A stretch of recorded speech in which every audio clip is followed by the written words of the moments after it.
problem, or has there been a desire for? There is no concept. There was no concept of looking for a sort of a separate state as such up to, let's say, 1947. Sikh gurus never considered fighting for just keeping a place to themselves and then ruling that place. They said that the whole world is our place. So, as per the religious side, if you want to look at it, there is no concept of boundaries. And in fact, even Earth is smaller for us. We are looking beyond Earth as well. Guru Nanak himself said there are planets, millions and millions of galaxies beyond this place. And they all, if you realize God's true form, you cannot just reside on this, but you can reside anywhere. But there was, after I think again it happens in other Sikh communities as well, probably Ireland is one example. After the Britishers left and the concept of the nation came into picture there was a divide between the Hindus and Muslims, and Pakistan and India got split. The religious, political leaders of Sikhs at that time decided to stay with India. Although there was a lot of loss of life, majority of the loss of life was for the Sikhs, because a lot of them, the main place which was divided was the majority population for Sikhs, Punjab. Half of it was split, went into Pakistan, rest of it came into India.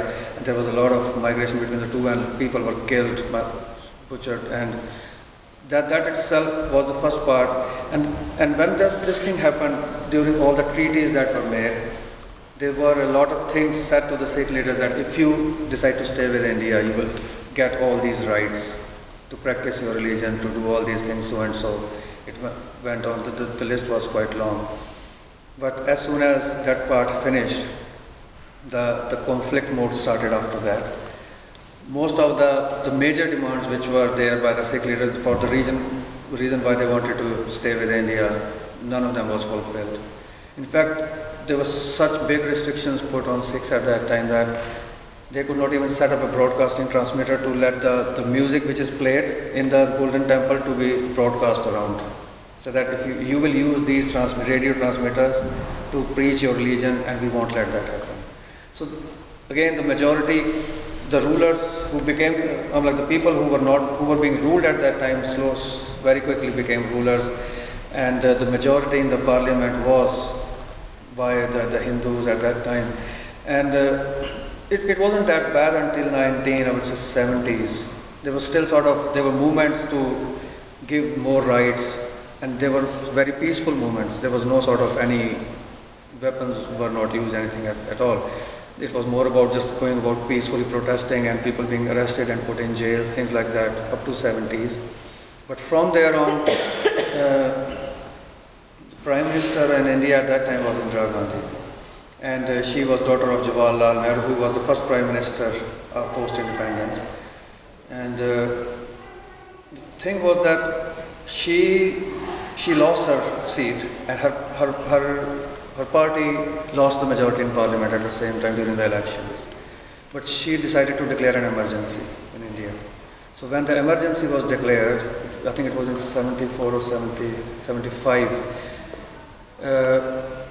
it was more like a dictatorial rule, and she put all the opposition leaders, not only from, I'm not talking about the Sikhs here, I'm talking about even the majority community, the Hindus and the Muslims, anybody who was opposing her was thrown into the prison.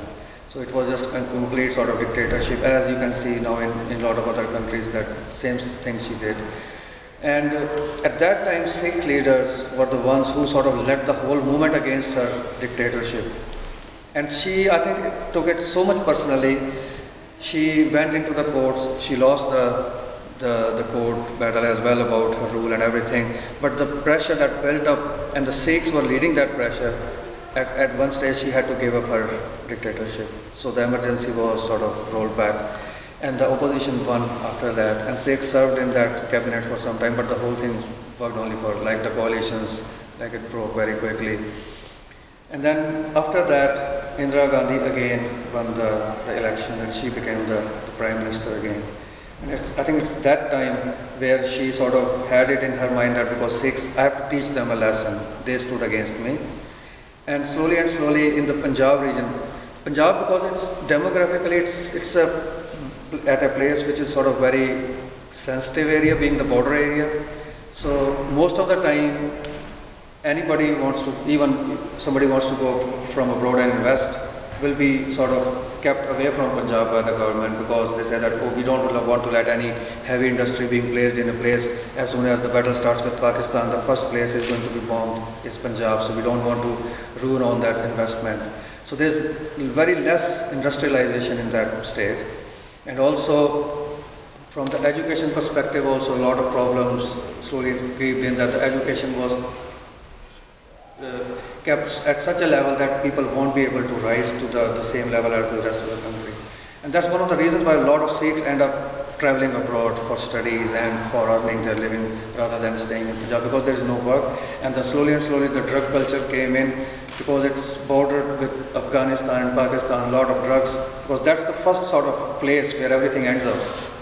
And youngsters slowly and slowly taking up drugs, losing sort of their life. And that sort of itself contributed a lot to those conflicts. And it all then went beyond control, and Indira Gandhi then ordered an attack on the Golden Temple in 1984. And that's where there was sort of a battle which went on between the Sikh militants for nearly 4 or 5 days. And the day she chose was the martyrdom day of the 5th Guru, the one I showed you earlier in the slides. And this was the day when a lot of people from, not only from within India, from abroad who follow the Sikh faith would have traveled there just to celebrate that day. Very young children as well. I mean, like, there were images which probably I can't even show. They were so horrifying images. Kids as like infants, 6 months, 1 year old, were sort of shot dead like by the Indian army. So that attack, she said that there are some terrorists controlling this place, so I want to take them out. And it was sort of a place of worship which was attacked from all sides using tanks and sort of guided missiles. Things that you generally don't use against your own population, which people generally only use cross-border fightings when they happen. And that's where this thing went on for nearly 20 years after that, because Sikhs had to then take up arms. A lot of youngsters who felt very passionate, like any Sikh who considers Golden Temple to be their everything. If you see that place being attacked, even if you don't want to, you end up sort of thinking in that mode, and passion and whatever gets you into that mode. And a lot of people lost their lives after that. I think roughly around 100,000 youngsters have lost their life. But now, again, in the last, I would say, 5 or 10 years, that movement has been curbed in a way. There is no more armed struggle or anything like that going on.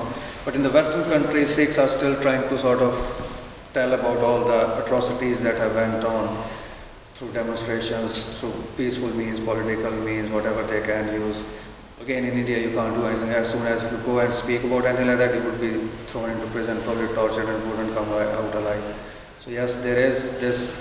Although Sikhs never considered that we wanted a nation of our own as such, but because of looking at how the rights of the minority are not being protected, some people started asking that we should get a separate Sikh state. So that's, I went too much maybe. Yeah, I have a quick question about the charity aspect. Is it generally understood that you give that 10% of your income to Sikh charities, or can you choose any sort of? No, it's not limited. It's your choice. You can give it to any charity. And in fact, I tend to, these days again, like in any other place, Sikh charities have become corrupted as well, a lot of them. So you have to be very careful when you are, like in these days, especially in the times of recession, you don't want to spend all that money and just somebody will just go home and become a CEO and getting all that as a paycheck. So yes, and the concept here is not just about sending out a check to somebody. Try to make sure that the money that you are giving gets used for a good cause.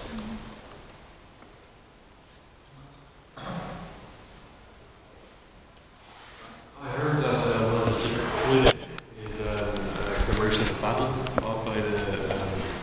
fought by Sikh soldiers under British rule back in the, I think it was in the 1890s. I've heard that there's a festival like it's done in England by Sikhs in commemoration of the battle. It was like 19 soldiers against a couple thousand of Pashtun. I might be misreading this. Sorry, can you repeat that again? I heard, well, I read a while back on, it's one of the UNESCO World Heritage Battles or cultural thing, where... Yeah, okay, that place is in France or Ypres, around Italy somewhere. No, I heard, well, I heard it was in actual India or in Pakistan, where Pakistan is now. Oh, okay.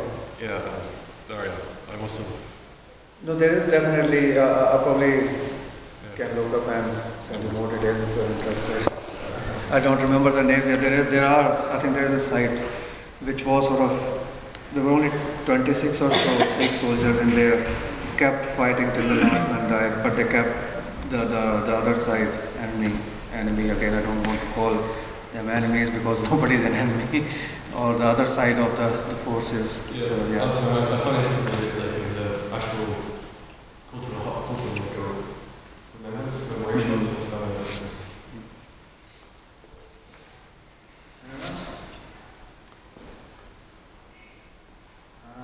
So I'll ask one.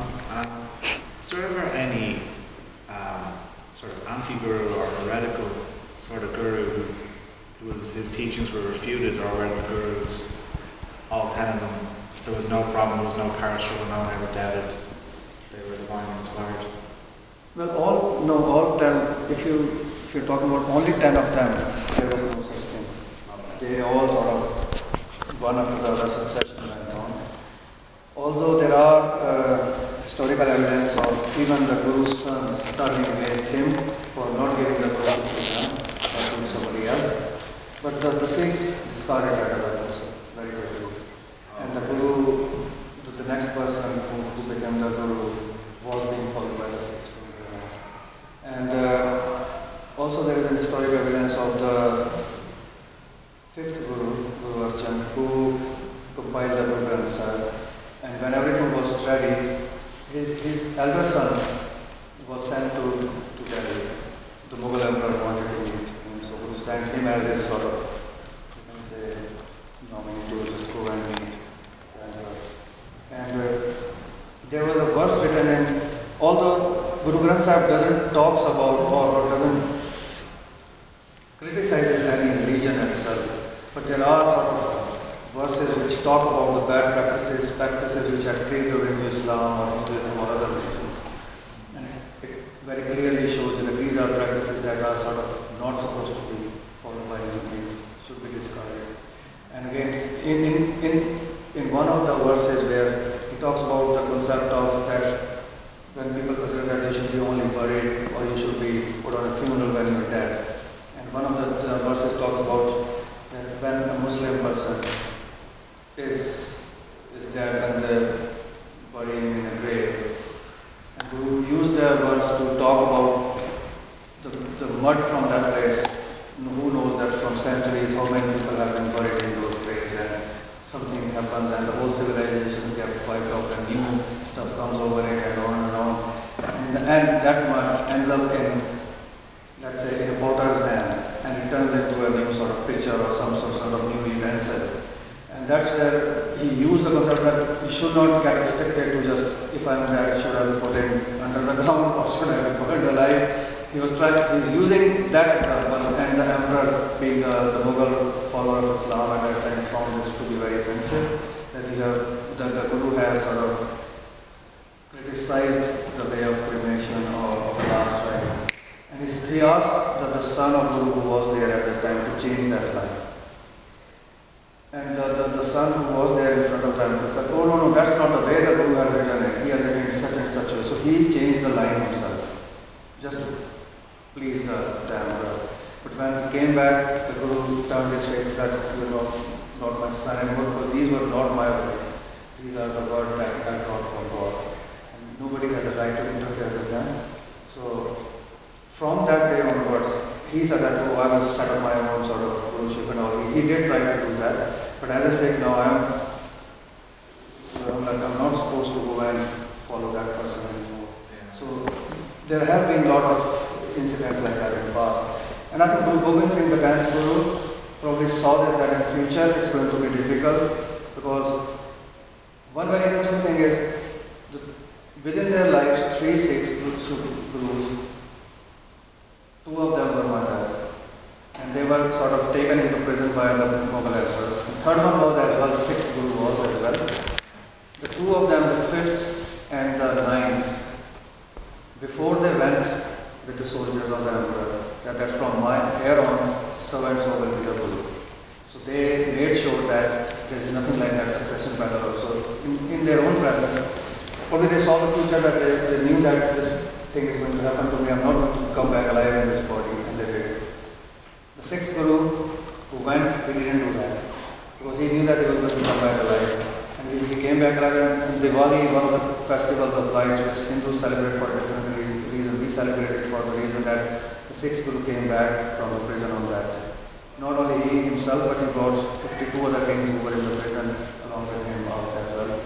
So that's another thing to see it from a different angle, that those Gurus knew ahead of time, and the 10th Guru probably knew again ahead of time that if I leave this thing to human Guruship in future, who knows what's going to happen, because you can imagine like the successive battles can go very ugly. So from there on, he ordained the 10th or the 11th Guru or the everlasting Guru to be Guru Granth Sahib.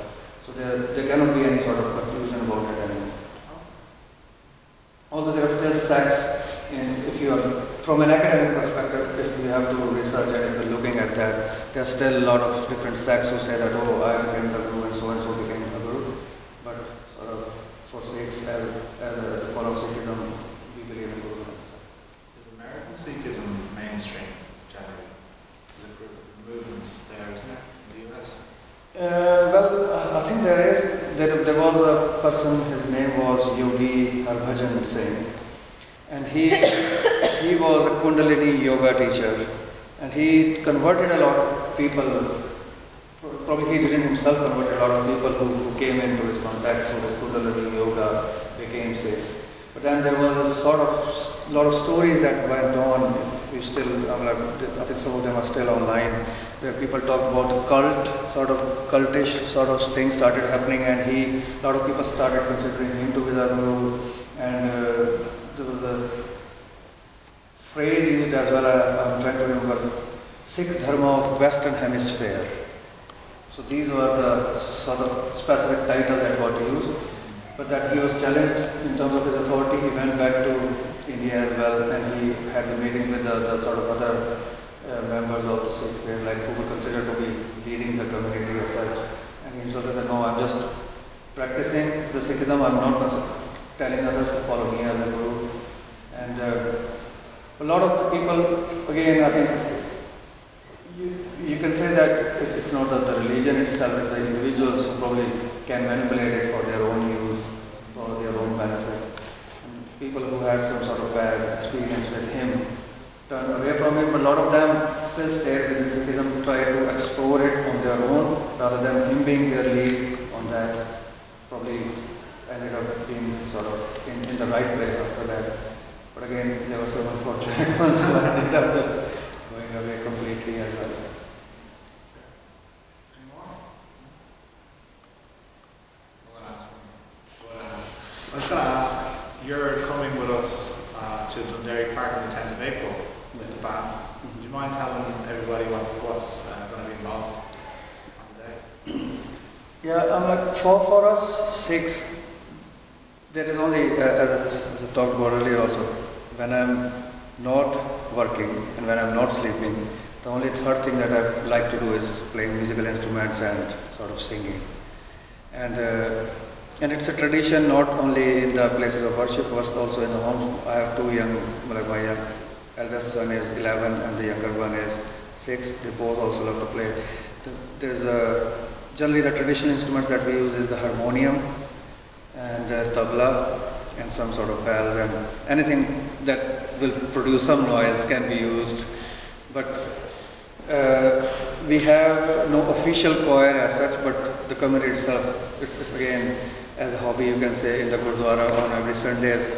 And if anyone of you want to visit, just to see how Sikhs practice the faith within the Gurdwara itself, it's in Ball Street, 78 Serpentine Avenue. And I can leave the details as well, it's also on the website.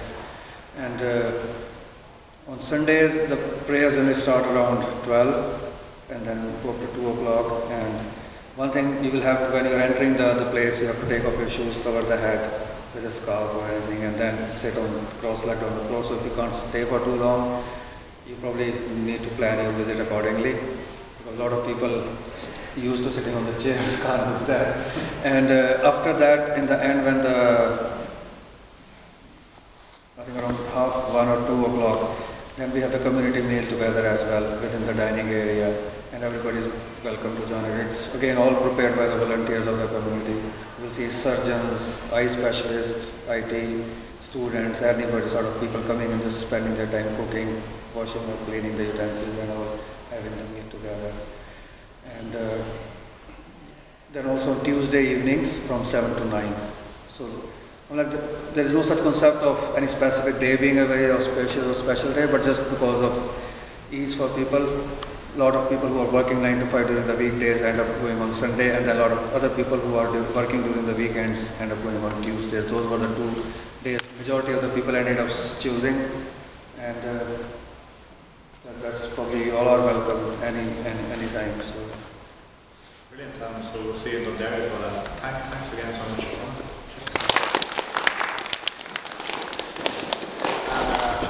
So we're going to have a reception next door now, and I hope you can all join us next week for Dr. Alistair Noble, who is the CEO of the Centre for Intelligent Design. So it should be great. So.